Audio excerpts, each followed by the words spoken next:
Of course, 2020 was dominated by COVID and its impact on lives and livelihoods.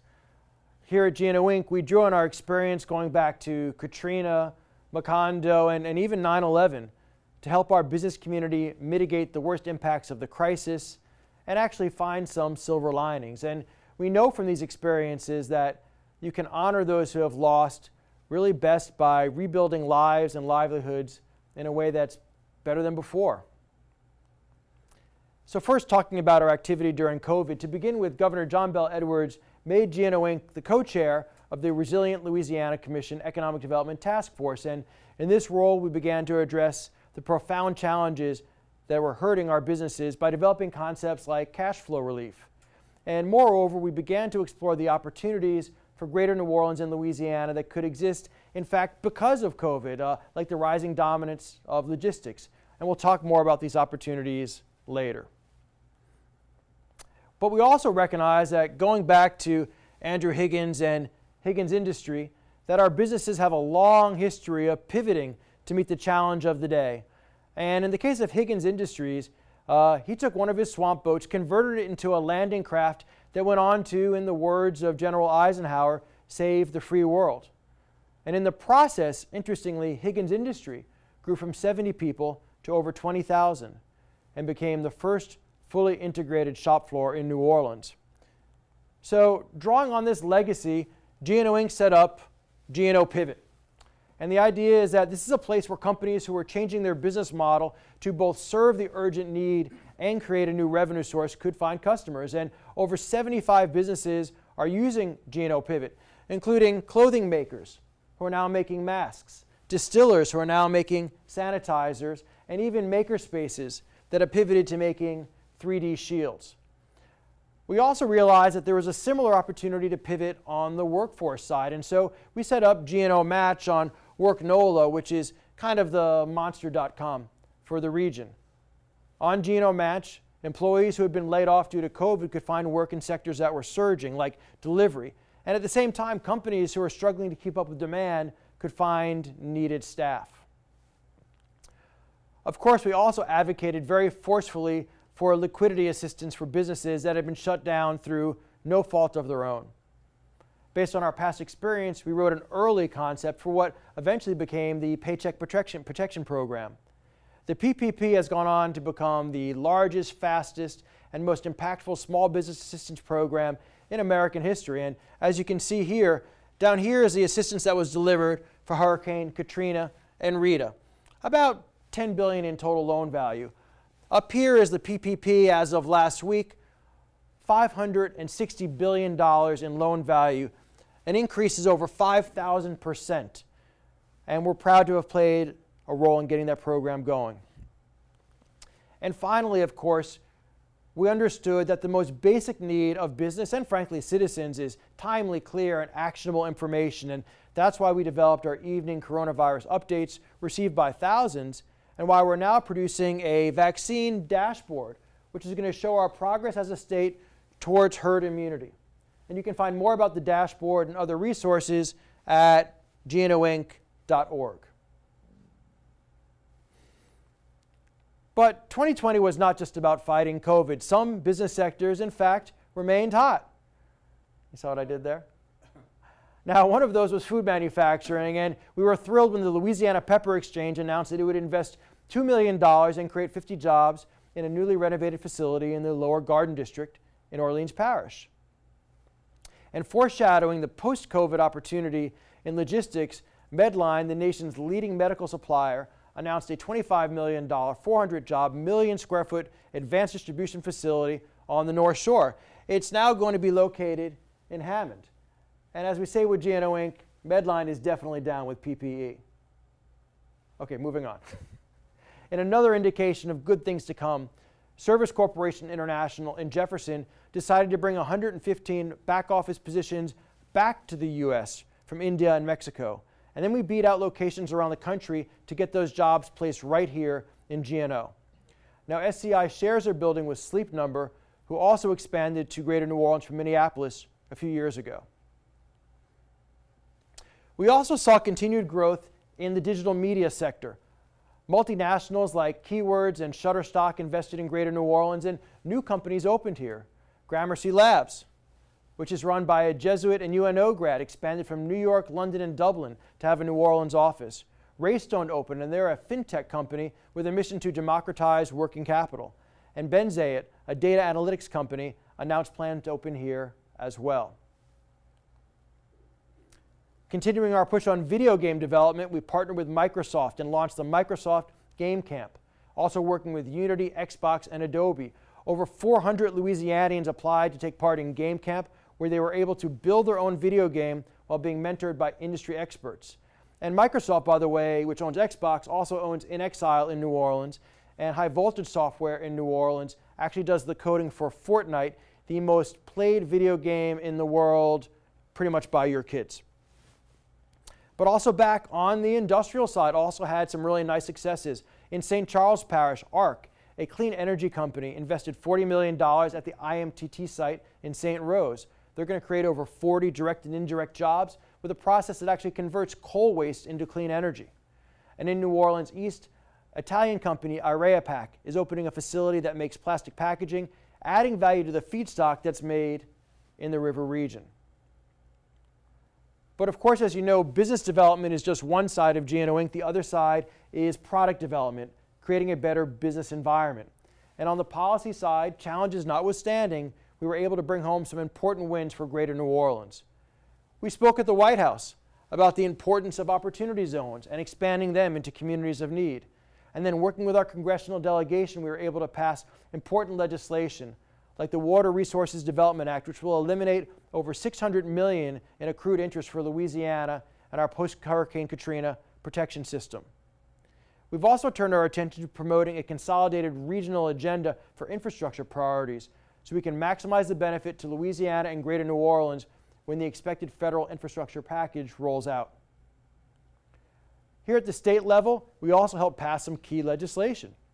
This includes providing liability protection for businesses from frivolous COVID claims, protecting funding for early childhood education, enhancing the angel investor tax credit so now you get a bonus for investing in opportunity zones, extending the historic preservation tax credit that's been so important to us for 15 years, and reducing the jury trial threshold from $50,000 down to $10,000, which will help bring down auto insurance, important to both businesses and also our working families. GNOU, our demand-driven workforce program, continued to expand, working with all of the universities, the 13 in our region. We had programs that we rolled out like urban construction management at UNO, a maritime service technician program at Delgado, NTCC, and Nunez, a master's in data and customer service here at Tulane. And then this is our mechatronics mobile lab, which goes around the region teaching students from Greater New Orleans and Louisiana through a German-style apprenticeship program about how they can learn about the confluence of manufacturing and robotics. It probably also has some decent tailgating potential as well, but we haven't explored that yet. We're proud to have launched Study NOLA. This is a new website. You can go to it at studynola.com.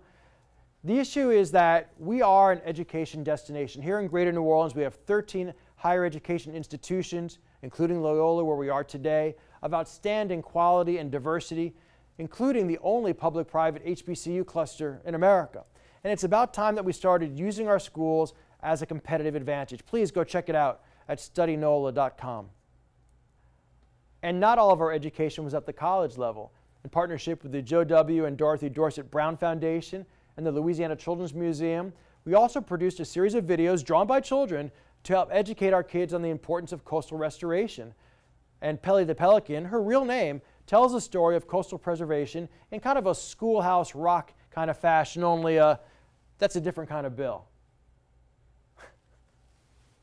And Nome, our New Orleans music economy effort continued with a new website, a newsletter, and a just-launched database of all of our musical assets like recording studios in the region. I'd also encourage you to check that out at nolamusic.biz. The slogan is "Making Music Make Money," and what we intend to do is to build a full industry of music here to keep our musical wealth at home and reinvest it in our culture.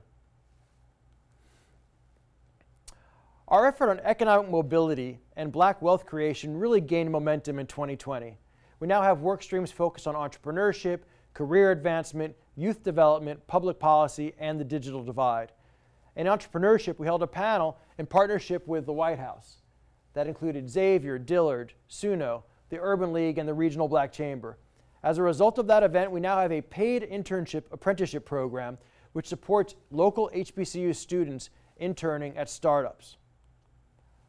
We're also partnering directly with Black Tech NOLA, which aims to become the go-to national event for black entrepreneurship and tech talent, and with the Urban League on a number of initiatives, including a capital growth series, and also on building a corporate framework for racial equity. Here at GNO Inc., it's our goal to have an economy where all citizens participate to their fullest potential.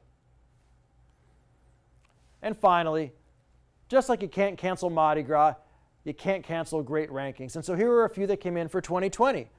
New Orleans was ranked as the #1 metro logistics leader in all of America. Amazon ranked us #5 for the growth of digital entrepreneurs. New Orleans Airport surged into the top 10% for customer satisfaction. And Common, a real estate website, named New Orleans as one of 5 types of cities that will win in the recovery, and more on that later on. So now let's look to tomorrow. Let's look to a better tomorrow. And again, what do we mean by this? We mean physically better, but we don't just mean physically better with full vaccine rollout and herd immunity, although that is first and that's critical. We don't just mean economically better in the sense of shops and offices being open again and back to business as usual. What we mean is that the economic trends created and oftentimes just accelerated by COVID actually play to the natural strengths of Greater New Orleans. And so if we're smart and we make the right decisions today, then we can exit from this crisis with an economy with even more potential for prosperity than we had pre-COVID. We can have an economy and a quality of life that is truly better tomorrow for everyone. But first, a little history. If you look at this chart, what you see is that going back to 1980, after the oil bust, we went into a period of slow stagnation and decline. We were losing people, we were losing companies, we were losing GDP. And so then when Katrina hit, many people thought that it was the tragic, very sad, but somewhat inevitable end of a once great city and region. We then experienced something that we call radical resilience, where we didn't just come back, but we came back in many ways better than before. We were doing things post-Katrina that wouldn't have been thought possible in terms of the economy, in terms of good government before the event, let alone after the greatest engineering failure in American history. And so then we moved into this period of trying to get into critical mass, which was about getting enough companies, enough population, enough capital to get into a virtual cycle that was self-perpetuating for growth. When COVID hit, obviously the entire world was affected. And now here's where we are today. And so the question is, which way are we going to go? Are we going to take advantage of these opportunities that are in front of us to continue our trajectory of growth towards critical mass and being self-sustaining? Or are we going to let them slip by? And are we going to fall back to this low trajectory of stagnation? Obviously, there's only one acceptable answer. So let's talk about that and about making a better tomorrow.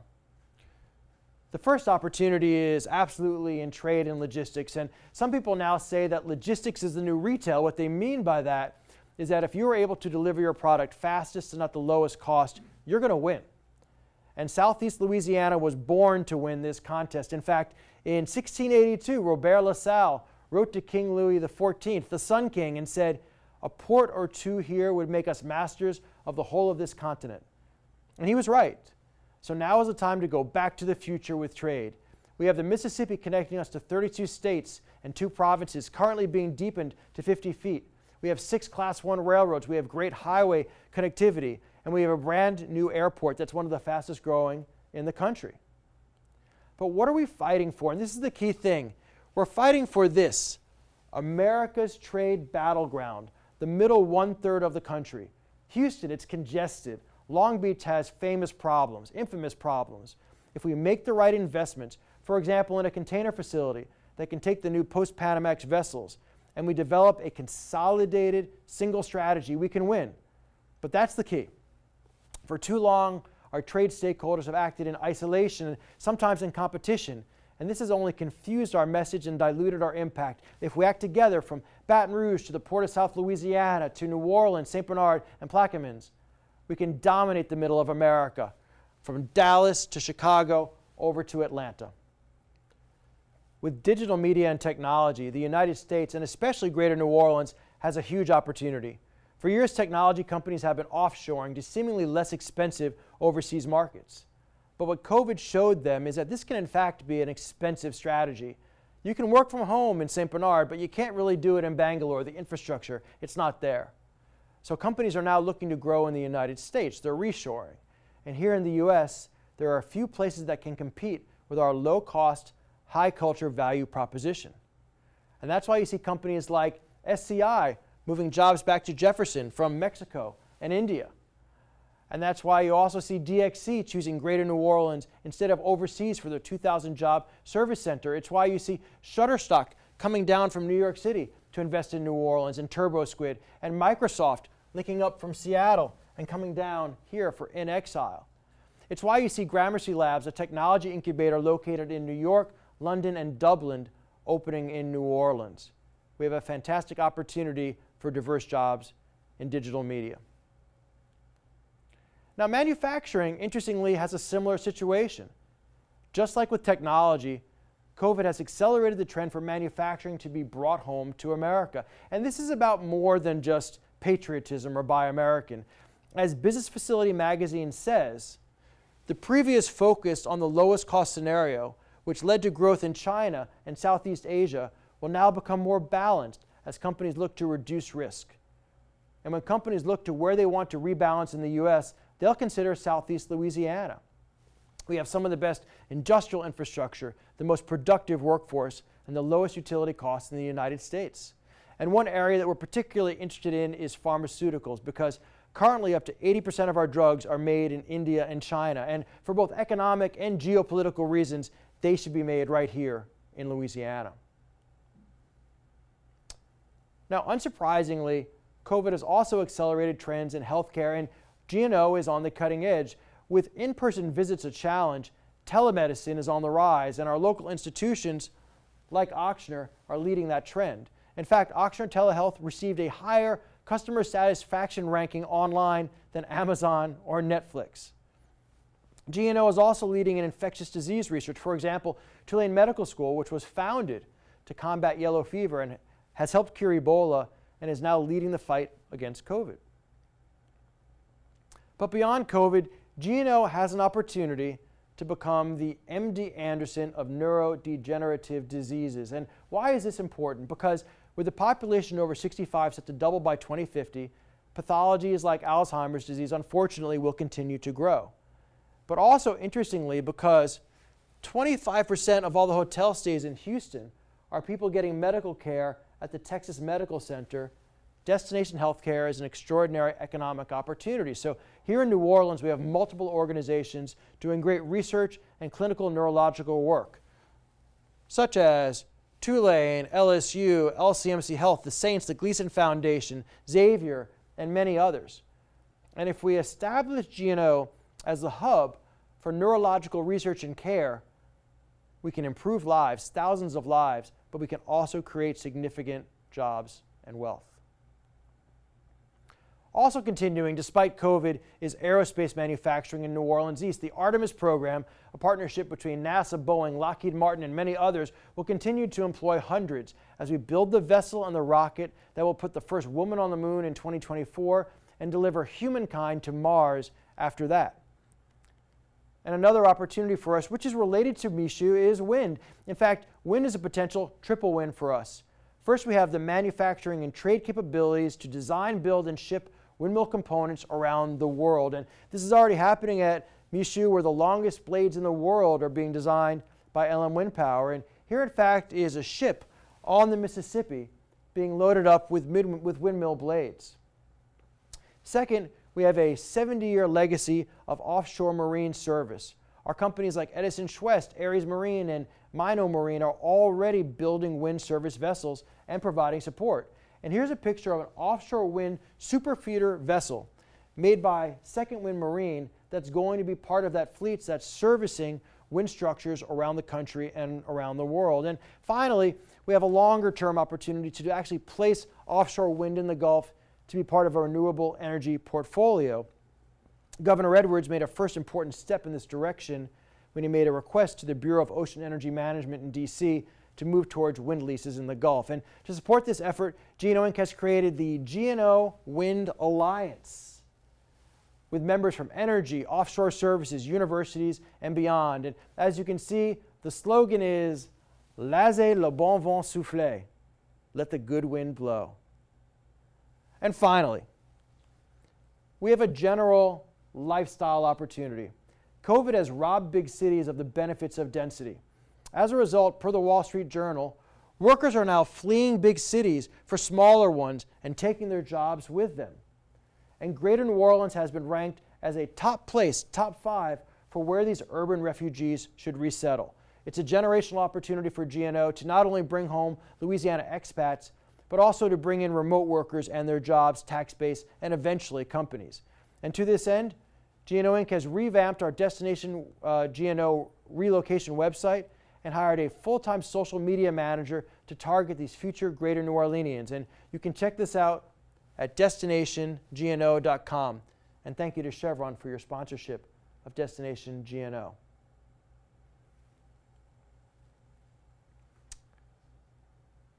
So how do we get to a better tomorrow? These ideas are exciting, but how do we actually make it happen? Well, first, we have to take care of basics. At the end of the day, economic development is about creating the conditions where people feel comfortable investing their capital and raising their family. So this is about safety in schools, infrastructure and amenities, and also about tax structure, as Guy talked about.